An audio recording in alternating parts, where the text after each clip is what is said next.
Welcome. It's great to see so many familiar faces. I love the comment in the chat room from Sarah Kong, who's an AIM High graduate. So much love in the room. And Sarah, I'm with you on that. So I asked you to take a look around. We have a wonderful constellation of friends, of donors, of supporters, of partners like the Canal Alliance. Henry, great to have you. And I want to start with a word, with just one word. And that word is gratitude. I am deeply and profoundly grateful for all of you, people from many different corners of the AIM High universe. We all know it's a fragile time, but let me be very candid, it's much more fragile and challenging for the vulnerable students who are part of AIM High this summer.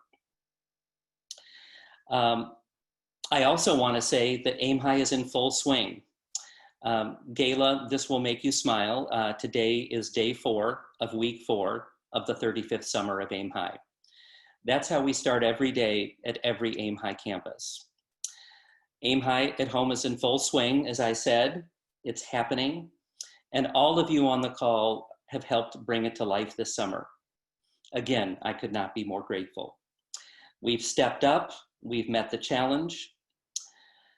And I would be remiss if I did not mention my colleagues at the World Headquarters, Michelle and Terrence, who you will meet if you don't already know, who led this extraordinary pivot that we made at the end of March. We're leading the field, much to the benefit of kids and families. We have a ton to be proud of. And so now what I'd like you to do with me is I'd like you to think about a question, just quietly to yourself, and you get 7 seconds to think about this question, okay? And here it is. What is your deepest and most profound wish for AIM High students this summer? What is your deepest and most profound wish for AIM High students this summer?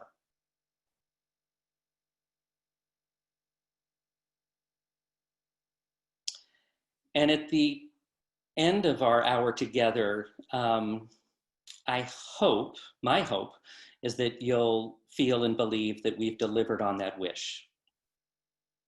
And so I'm gonna come back to that at 5 o'clock. We're excited to show you the impact of your partnership with AIM High, of your philanthropy, of your generosity. I want to assure everyone our mission is exactly the same. As some of you know, I'm the co-founder of AIM High. I was there on day 1.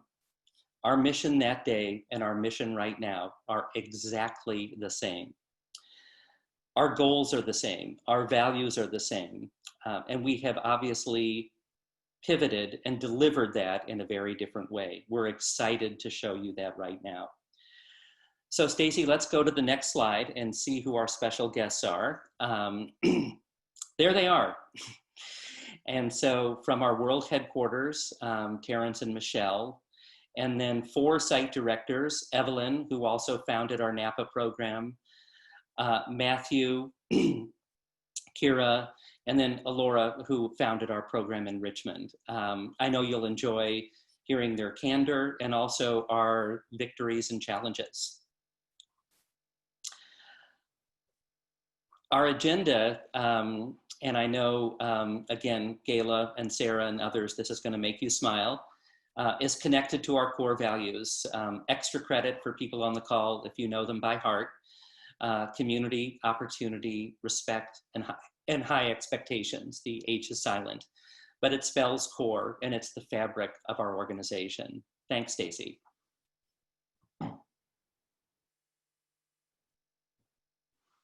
Terrence? Yes, hi. Hello, everyone. My name is Terrence Riley, and I am the Director of Programs for AIM High. Before we get into the ins and outs of AIM High at Home, I just wanted to shed some context around this moment. Aim High has always existed to combat summer learning loss. Summer learning loss is the leading contributor to the achievement gap that is so acutely felt for students of color and students from low-income backgrounds. And for the past 35 years, our mission has been to nurture the promise and potential of these students during the summer months and beyond. And this past March, when our country practically shut down, our mission never changed, as Alec just said.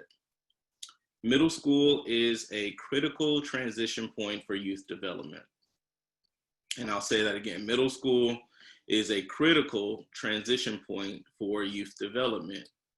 You've all been in middle school before, I'm assuming, so I know you know that that's true. And to add on top of that, a global health crisis that is disproportionately affecting the communities that our students live in. It might be hard to see this map, but this is a map of San Francisco, and COVID cases are 10 times higher in the dark blue neighborhoods, as you can see on this map, and that is where Aim High kids are from. We're also living in a country that is now being forced to deal with the racial injustices that continue to affect us all. So heading into this summer, we knew that our work would be a needed resource in the communities that we serve, and more important this summer than probably any other summer in our history. We wanted to make sure that we were meeting the needs of our students and families while still offering a high quality, engaging, supportive learning environment. And we knew that that would be tough.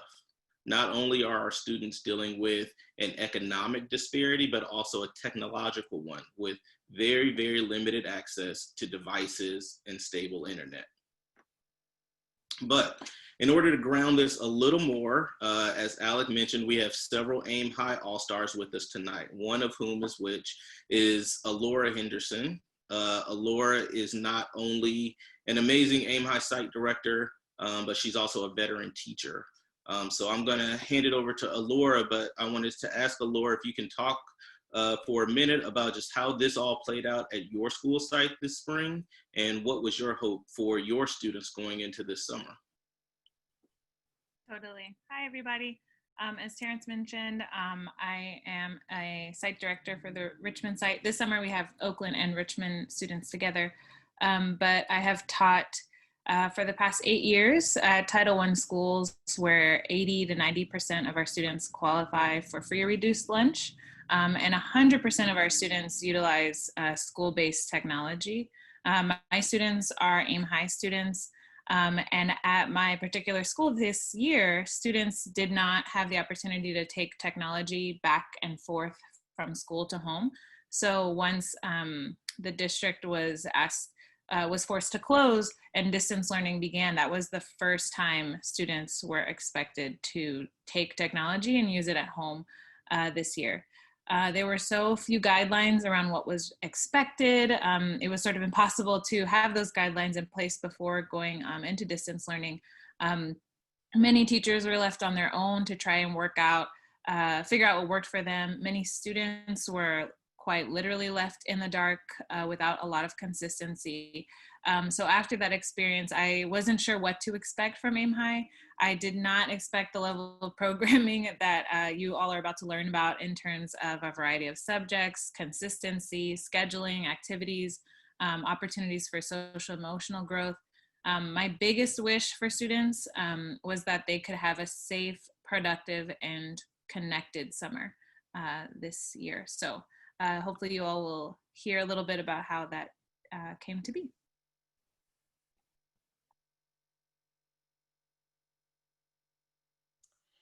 And when we made this pivot in late March, when it became clear that buildings would not be open, one of our first tasks was to really create some foundational guiding principles.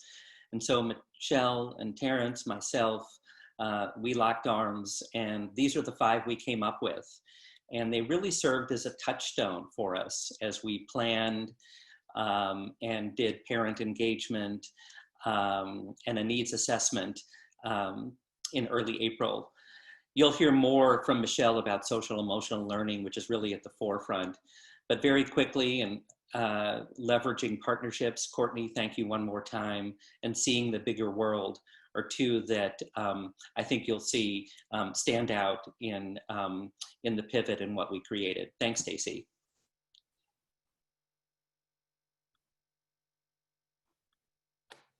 Hello, everyone. Thank you for joining us. My name is Michelle Capobras, and I'm the Vice President of Strategy and Learning at AIM High.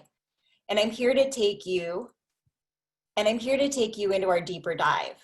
On the slide, you'll see the key components of AIM High at Home. And through these components, we've been able to maintain the spirit of AIM High.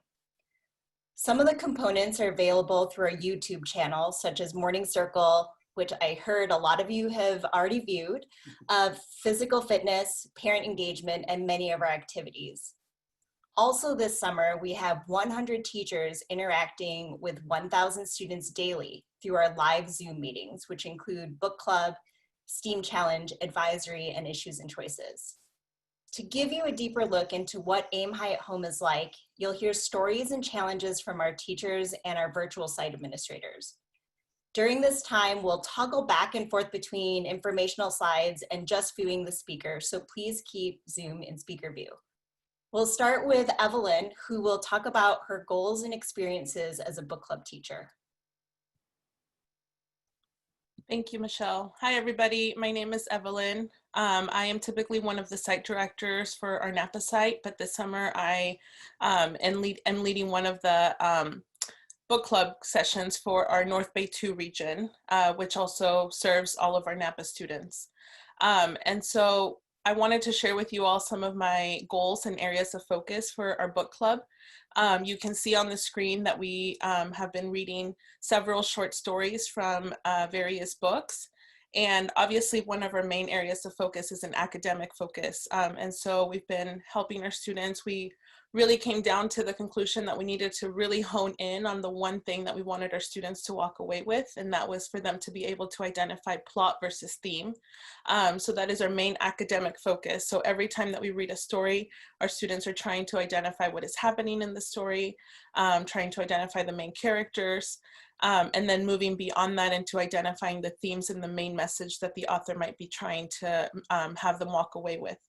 But another personal goal, and I think that this is a big goal for all of AIM High that Michelle will later expand on, but the biggest piece for me and my students is the social emotional learning that is taking place in the classroom. And so really helping them make those personal connections to their lives between the text that we're reading and connecting it to their lives, and then helping them make those connections between their own experiences to other students' experiences, so that we're building community in that way and helping them bridge that like connection between text and real life and what is currently happening around the world.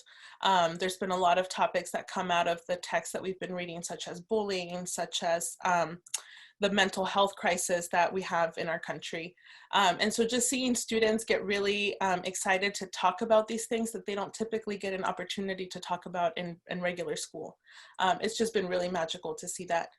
I'm going to touch a little bit on the challenges before I move into highlighting one of our students.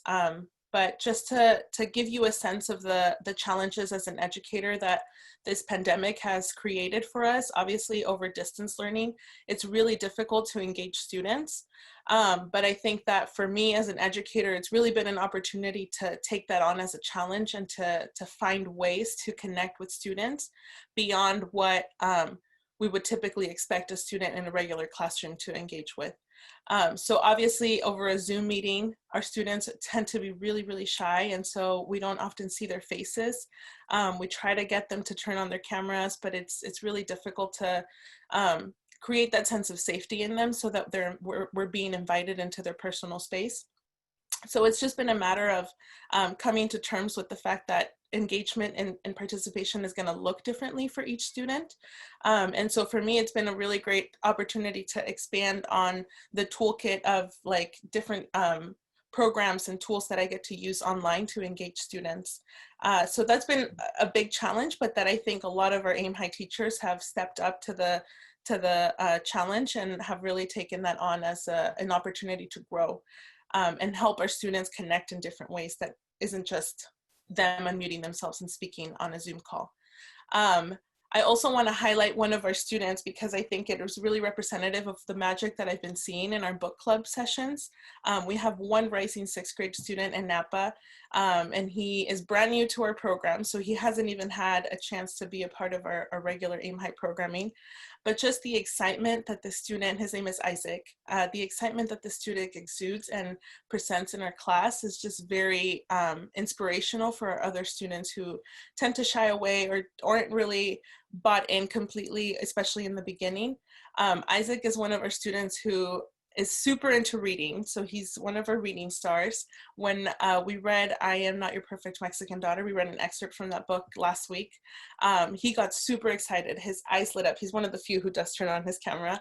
And so I could just see when I introduced the short story and I told them that it was from this book, he immediately unmuted himself and he said, "My mom and my sister have read that book and I am so excited that we're gonna read a part of it because you're all gonna learn so much." And he told everybody that they should all go on and get the book and read the entire book. And so that kind of excitement is just the kind that, like, the magic that we need in our classes. And I think just having that one student who exudes that, like, it really lights up the session for everybody else. He's also one of the few kids who I consider our community monitors, always working towards upholding our community agreements and encouraging other students, jumping in to support them. And so I just really want to highlight that because it's the magic that we want to see and that we feel every day. And it continues to expand that magic for our other students. So I hope that gives you a better sense of what our book club sessions look like, but also across the board, across all of Aim High, what we're seeing in our classes. And now I'm going to pass it on to Kira, who's going to tell you a little bit more about STEAM Challenge.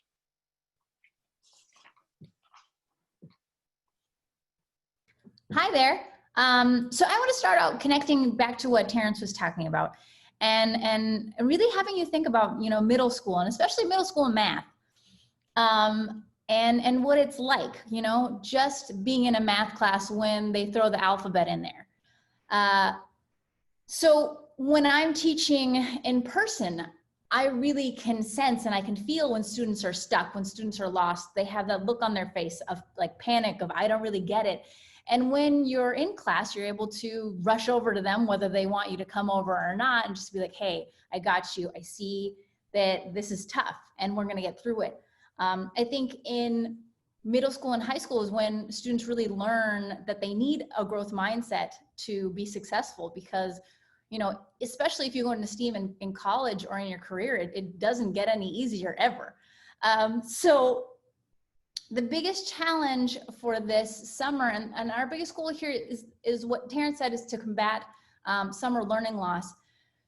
But also, our goal is to change the way we're teaching math, change the way we're teaching science, and kind of just give students an opportunity to become tinkerers, become inquirers, work on their time management. So right now, the slide you're seeing is our weekly STEAM challenge. And so every Monday I come out and I introduce the challenge, and the challenge can take one day or it could take the entire 5 weeks. I'll explain that a little bit later, but we're changing the way that they learn. We're giving them that autonomy to figure stuff out and be confused and be okay with that and then grow on that. So what I've learned though during this summer that has been really great is that we're also kind of paving the way and for these students to be ambassadors when they come to school next year. There's going to be a lot of students that don't know how to unmute themselves and make Google copies, and these Aim High kids are going to know how to do all of those things. And also, just have that ability to say like, hey, I'm going to work this out. I'm going to research. And it's going to help them, in the careers that they're going to go into in the future, because it's all project-based. It's not like you plug on a calculator like until 5 p.m. like you have to get a project done. So I think that that's been really great. I kind of want to touch on what Evelyn said about, engagement is really difficult. And that's because of the space that we're kind of invading into their houses. I have a student named Emmanuel whose mom runs a daycare out of their living room. So when he wants to unmute himself and share, but there's like little kids screaming and coming up to him and like asking like for food. So he's like always really embarrassed, but he's always really excited. But I just want to touch on like the fact that we're all grieving. And today I did breakout sessions with students that I wasn't necessarily seeing. And I really felt like how sad they are that we don't really get to be together. They don't get those aim high fives in the morning. And that's just been really sad. I'm going to pass it to Matthew, who's going to talk about afternoon activities and the fun stuff that we're doing with them. Hi, everyone. Matthew Pacetta here. I am one of the site leaders for the Excelsior campus. Hi, Gayla. Yeah, so I think, for those of you who are familiar with Aim High, you know that what makes us unique is that we don't just focus on academics.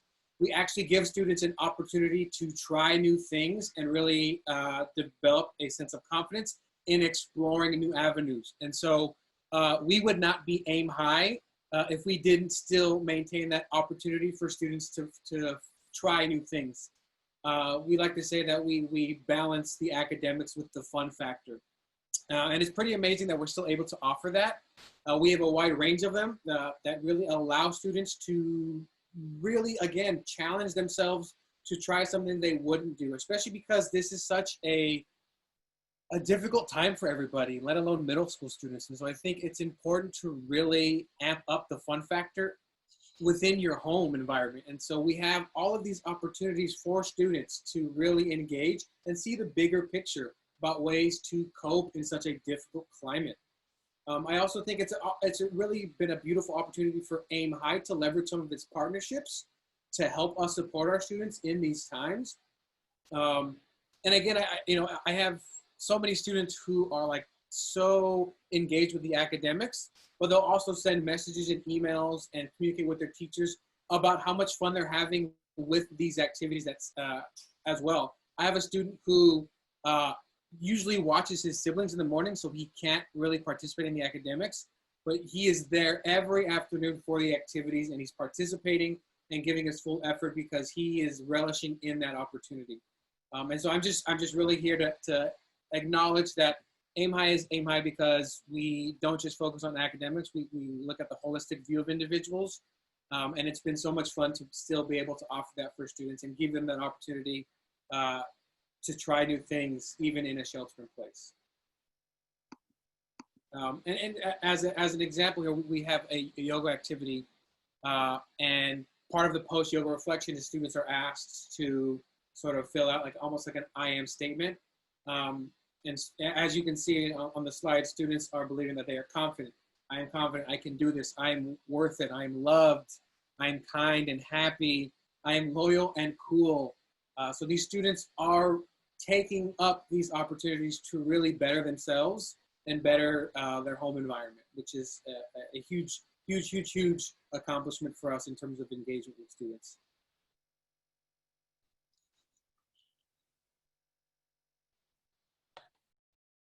So why social emotional learning?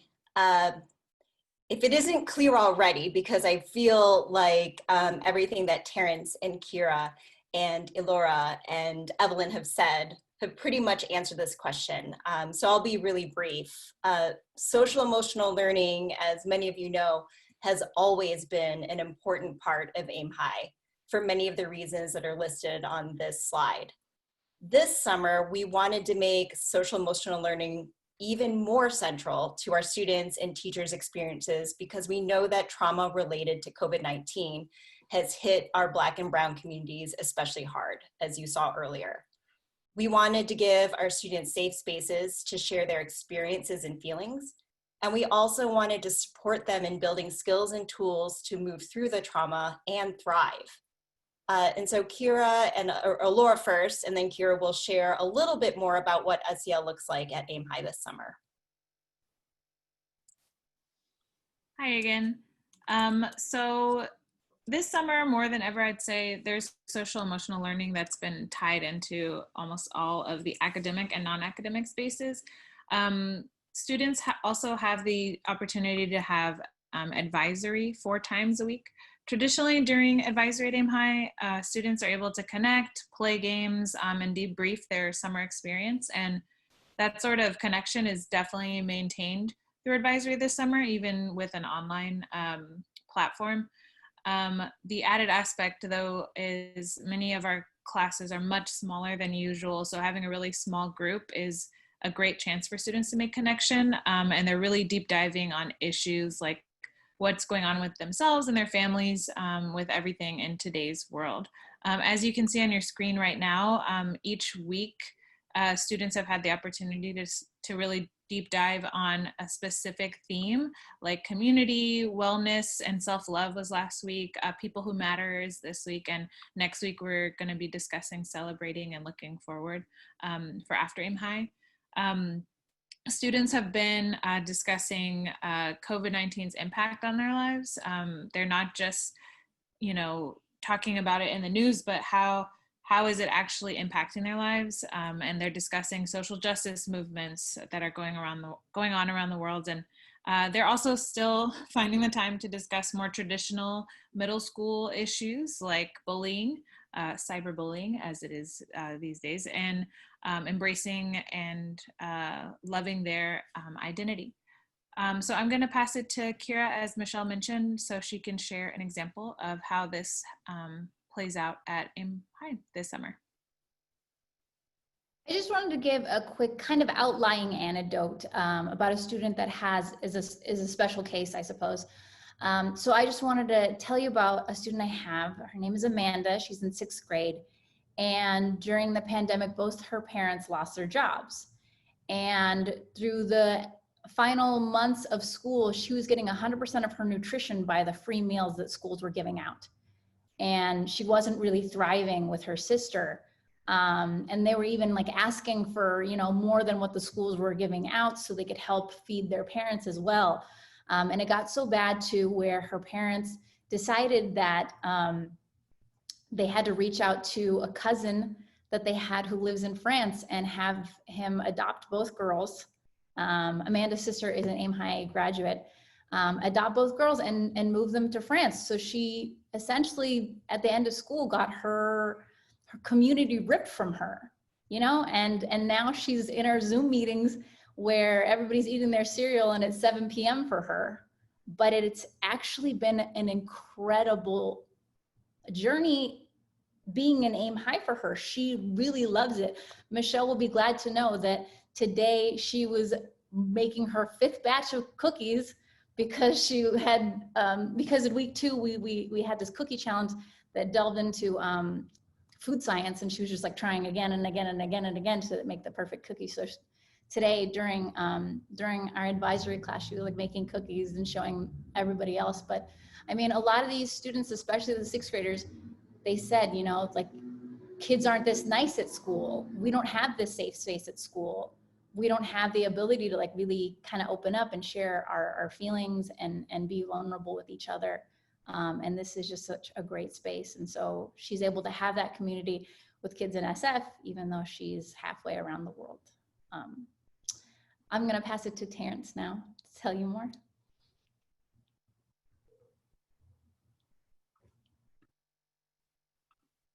Okay, so we have learned about our academics this summer with book club and STEAM. We've learned about our activities, and we've learned about the really important need for social emotional learning and support for our students this summer. And so this brings us to our 4th and final section of the day before we take your questions and hear from you, because we do want to hear from you. But we had high expectations going into this summer, our first summer with distance learning, but we also recognized that we would face some challenges that we wouldn't be able to anticipate. So we wanted to share a little bit, kind of just while we're still in it, what we're learning and share that with you all. So what are we learning? I think first we could say we're learning that it's working. We have over 1,000 students that are attending Aim High every day.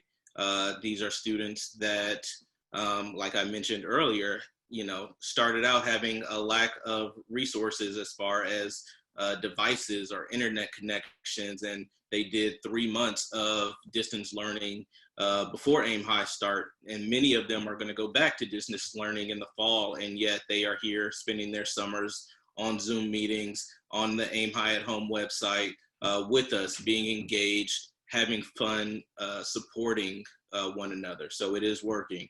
We're also learning that family engagement is really critical for the success of distance learning. When we started out creating Aim High at Home, we did a needs assessment to all of our families. And we learned that not only do our students need support during this time, but our families do as well. And so we've tried to act as kind of a resource hub or a conduit to different resources that are available in our communities, as well as creating some of our own resources. Some of you may be familiar with our Futures Night that we do usually in the summers, and that is our big parent engagement event where families come and learn about how to help your child be successful in middle school, how to help your child be successful in high school, how to help your child advocate for themselves. And these are still workshops that we are doing this summer, and we've just turned them into online tutorials, but we've also added, given the moment that we're in, how to support your student with online learning and distance learning, how to create a space for your student in your home that helps them to be as successful as they can with distance learning. So these are things that we're learning. It's about not only engaging with our students and but also with our families as well.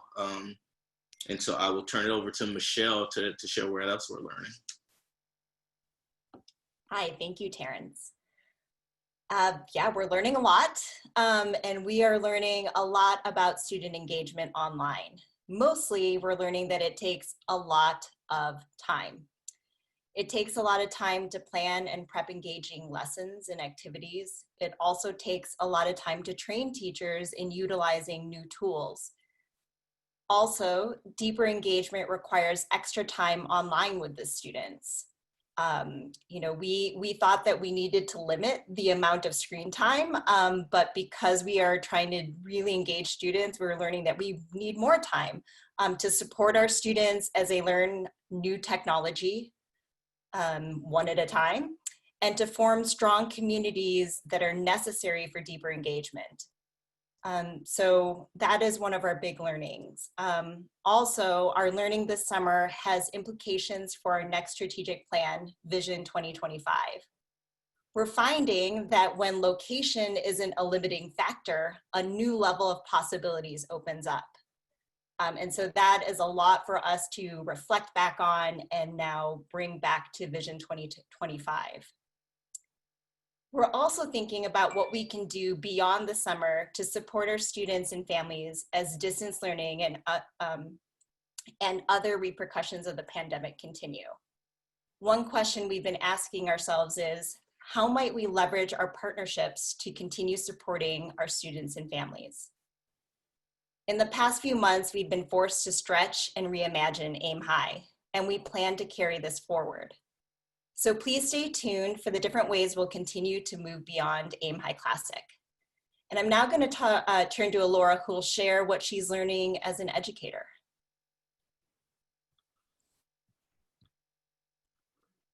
Thank you, Michelle. So as we almost certainly embark on, in my own school district, distance learning in the fall, though I'm not actually going back to the classroom, there are still some learnings that I've taken away from Aim High that I'll be relaying to my colleagues that are still in the classroom or who are leading schools. The first thing is there's such a benefit to scheduling and planning ahead. Figuring out a new way to deliver a curriculum is just as time consuming as learning a new curriculum. So practicing how to use Zoom, planning in time to practice, planning in time with students on how to use that technology is another huge aspect that needs to be included. Before you can even get to the academics, you have to make sure that students are able to access those academics through this new medium that we're using. The second learning is, as Evelyn and Kira were mentioning earlier, so was Michelle, managing engagement is so much different in person than it is online. Figuring out and using a variety of engagement strategies and tools is critical to making sure that students are actually learning. And then my third and final learning, I would say, and probably most important one, is that building community is possible. And it is still so important even when you're learning online, probably especially when you're learning online. Something I was worried about for our teachers this summer is that many of them had not met their students from AIM High before. In the spring, we had obviously been working with those students all year. And so going online, we already knew them. But at AIM High, they have new students. So building that connection, I was a little bit worried. But after seeing this summer how close students can get to their teachers, to their assistant teachers, even to me as a site director, it's definitely possible, and it just takes time and planning to get there. So with that, I'll pass it to Matthew. Hi again.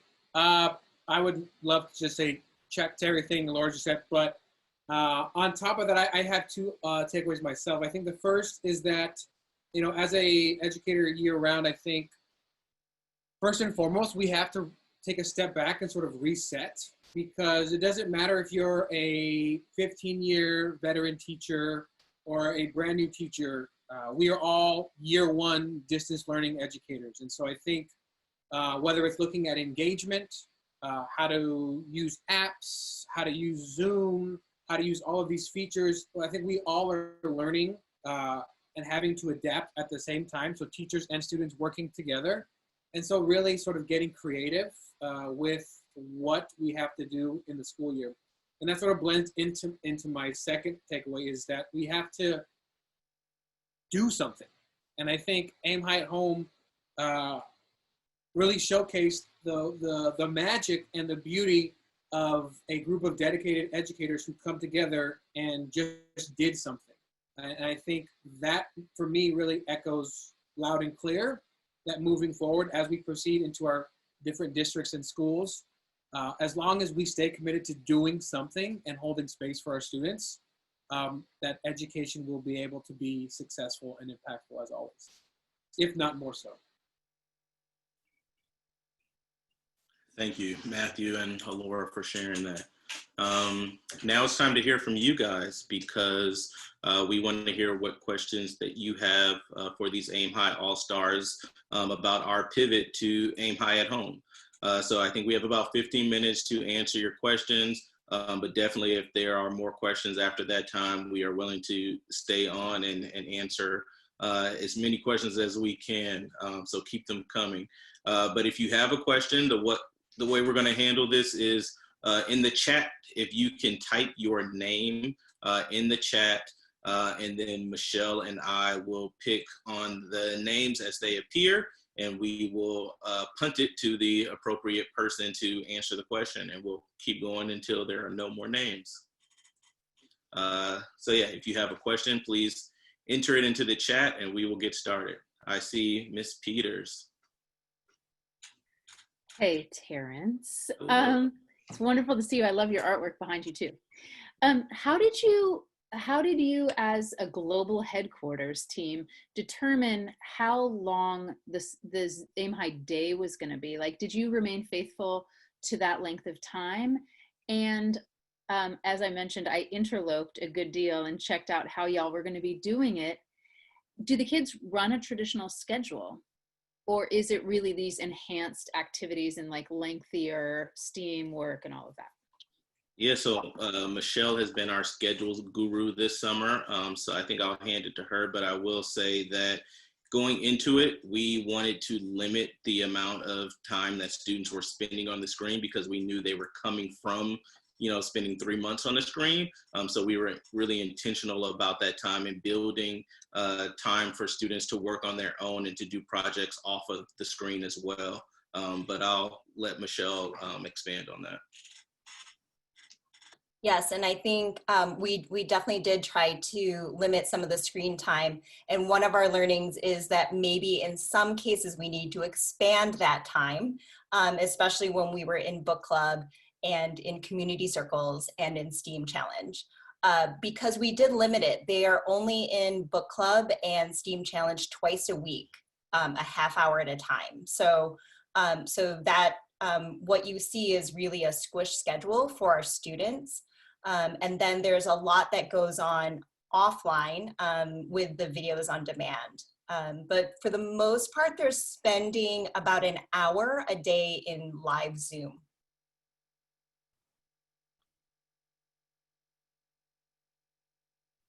Oh, next, Sarah. I see a trend coming. Hi. I guess like some of my fondest memories in Aim High were like the traditional like Fridays as a campus, cultural days, the potlucks, getting to go to Ahe. And so I was wondering how or if you guys are implementing those aspects of the Aim High culture into your day-to-day or weekly basis. Great question, Sarah. And I know that I'm supposed to limit it to one person, but I'm gonna give it to Terrence.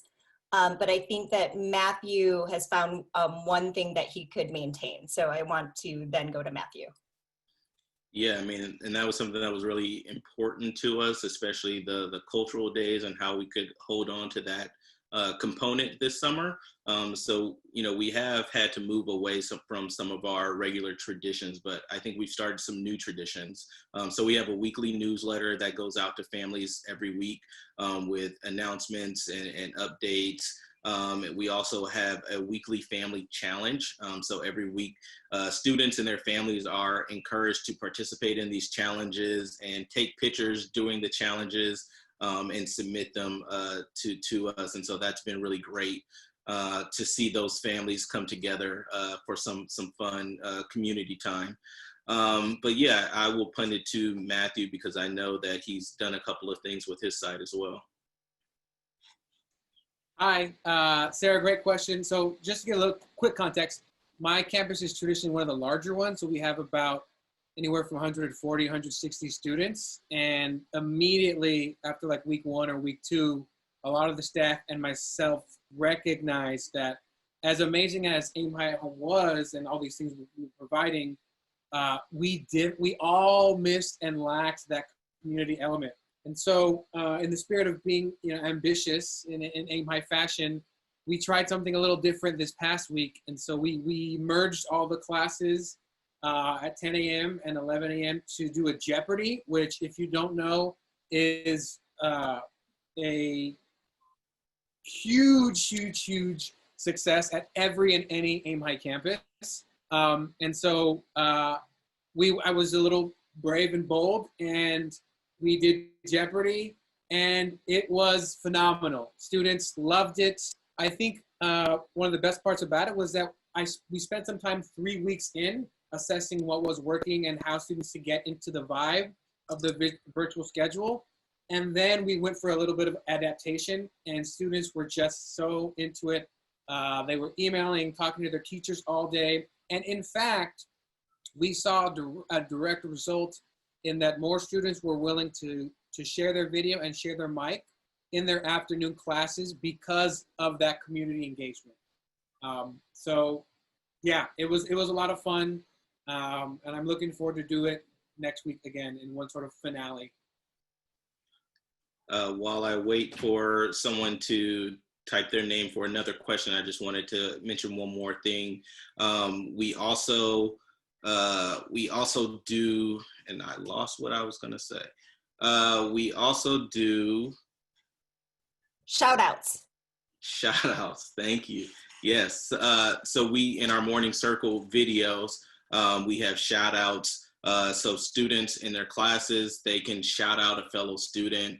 The advisor can give them a shout out, and we keep track of that. And at the end of our morning circle videos that we do every morning, there's just a long list of all the students who have shouted each other out throughout the summer. So it's pretty cool to watch every day.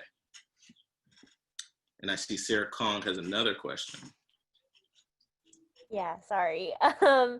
Another thing is, like, some of my greatest relationships and best of friends are from working at Aim High together. So I was wondering, I guess it's more of a question for site directors, how you guys are able to continue having that community element for your staff.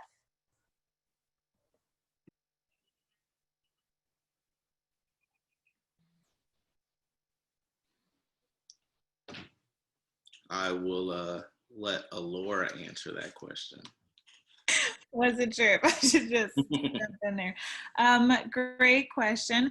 I agree. Some of my favorite times with my staff are like community times. Usually at my old site, when we're in person, at the end of the day, we have like a huddle, and we check in. We felt like having an online huddle every single day was a little bit much. So different sites have done different things. My site, Monday, Wednesday, and Friday, we have about an hour-long huddle where we just check in with each other. We have like a literal check-in question, like how's your weather, or what's one joyous thing that happened today. We do announcements. We problem solve together, and then we also do shout outs among our staff. I've also sent them Starbucks from afar. Usually our task force will do something like that for our staff, but this summer I just sent out gift cards, since that was all that I could do. But we definitely have shout outs. We definitely spend time together as a staff. And Zoom has the cool breakout rooms function, so they're able to do like team time, and they're also able to do subject area time. And I just try to be open. I have like an open Zoom if I'm not in classes for like staff to come in and just check in. And it's super small this year. So usually last summer, I think we had a staff of, I want to say almost 30 at Richmond. This summer, we only have 7, including myself. So it's really small. So we've definitely been able to get to know each other even better than we already knew each other, which we probably didn't think was possible. So definitely the community element of staff has been maintained.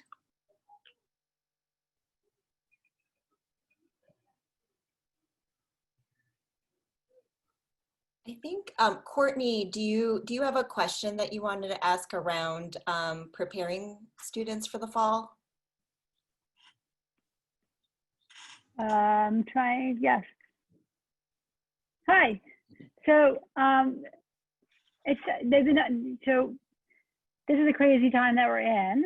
The students were thrown into online distance learning in their respective schools, and then now they're in Aim High. And it sounds like it's a much more hand-holding going on with the Aim High experience, and all the good work that Michelle, you and your team have done to prepare for the summer experience that they're now engaged in. My sense is that my hope is, and my sense is that the time that they've spent this summer at Aim High, that they can take some of the skills that they've learned, like just in terms of like, yes, I'm more comfortable engaging with my fellow students. Yes, I understand, what offline or asynchronous learning is as a component of my overall experiences.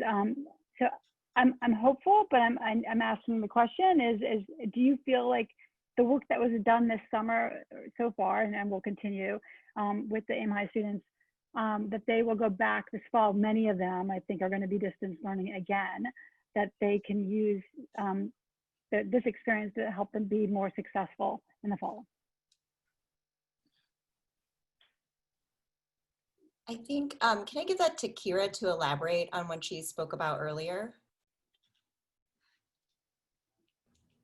I 100% think that we are helping them prepare.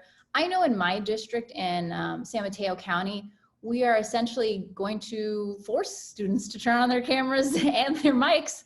And so having this Aim High space where we're actually saying, like, we see you and we understand that this is hard for us, like for you to let us into your home.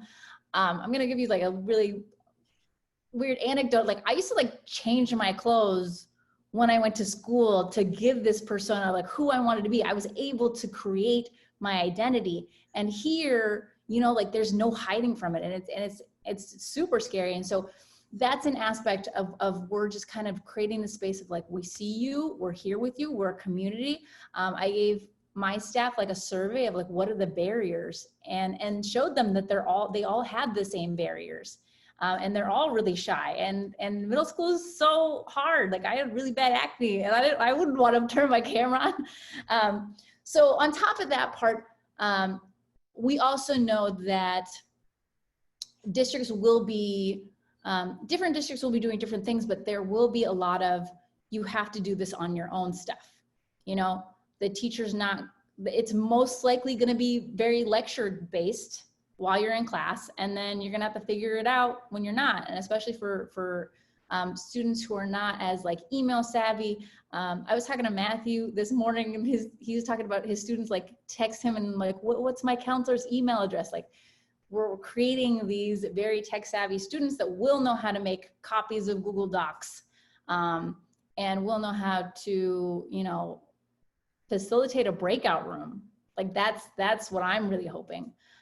So I think that once these students are in that space where everybody else is freaking out and doesn't know what to do, they'll be able to step up and be leaders, and also just advocate for themselves and like privately message their teacher, hey, I don't get what's going on, you know, because they have that ability. Okay, thank you all for your questions. I think I will turn it over to Alec to close us out. But again, if there are more, we are willing to stay and answer more questions. Thank you all. Thank you for the questions. Again, I'll reiterate what Terrence just said. For those of you, when we close in a couple of minutes, for those of you who want to stay and ask some follow-up, Courtney, I'm counting on you. We're happy to do that. So I'm going to make a couple closing comments, but as I do, I want to take you back to about an hour ago. And I asked you to think about your deepest and most profound wish for Aim High students. And I'd like you to put in the chat box a word or a phrase. Essentially what I'm asking is, do you feel like we've delivered? Do you think that hope and wish was achieved through Aim High at Home? So again, just any observations, a word or two. We would love to see that in the chat box. And speaking of the chat box, Trisha, an Aim High parent, I want to just appreciate your candor about your daughter's experience, and know that this is hard.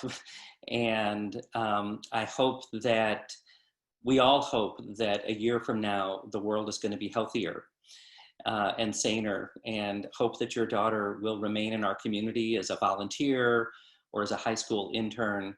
I want to assure you, we're not going anywhere, but we're glad that she's part of Aim High. So again, thank you for your candid comment. And then I want to close. You've heard a couple of times about Aim High shout outs. And so I want to do a couple of shout outs while you're putting your observations. First of all, I want to shout out our teachers and site directors, and Terrence and Michelle. They have absolutely been the backbone and fabric of Aim High at Home, and Aim High Classic before that. But they stepped up and delivered in just extraordinary ways. And that goes for our 100+ teachers and assistant teachers across our virtual programs. So shout outs to them. And you also heard me say at the beginning of the call that we have people with us this afternoon from many different corners of our universe. So thank you to trustees. Thank you to ambassadors. There are many young leaders. What an inspiring, try that again. What an inspiring group. Thank you so much for joining us. Thank you to our AIM High graduates, Andrea and Sarah, for being part of this phone call. Shelley, we hope we're back in the Mission District next summer. Thanks for your support. Thank you for the Youth Opportunity Scholars. And so I want to close during Michelle's remarks. At one point, she said, stay tuned. We want you to stay tuned and stay connected. We're excited about the ways we're going to explore, develop, and implement support for kids this fall. So stay tuned. And also know that we're just absolutely stronger together. That's our overarching theme for this summer. So stay tuned, stronger together. And I'll close with the word that I opened with, which is gratitude. I feel enormous gratitude for our team and for our community.